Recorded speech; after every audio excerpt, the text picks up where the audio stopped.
Hej, mit navn er Åge. Jeg er indehaver af Athletic Warfare, som er en selvstændig konsulentvirksomhed, der arbejder med udsatte unge.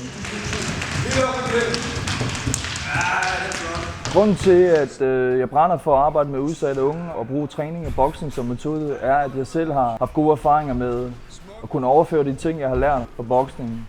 De værdier, der ligger i den. Principperne om mod, styrke, tro på sig selv, fokus og vedholdenhed til at opnå resultater, eller til at komme tilbage fra livets kampe. Ikke? Det er fedt at have boksning som motivation for at stoppe med hash og stoffer og druk og cigaretter også, og man kan se resultaterne hurtigere.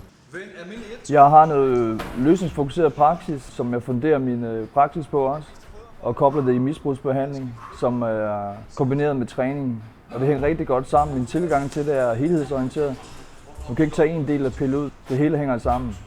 De unge er tit i kaos og har en masse dæmoner at slås med, så den forudsigelighed, struktur og gamle tradition, faste rammer, der ligger i boksetræning, er tryghedsskabende for de her unge. Og der er en masse mulighed for læring på alle planer.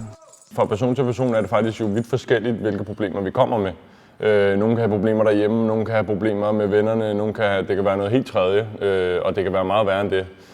Men i mit tilfælde har det hjulpet mig meget i forhold til mit temperament, i og med at lige så snart der var noget, der gik mig på, så var mit temperament ligesom det, der fik det til at komme over. Det har rodet mig ud mange problemer tidligere i mit liv, og faktisk siden jeg kom her, har jeg ikke lavet et eneste problem.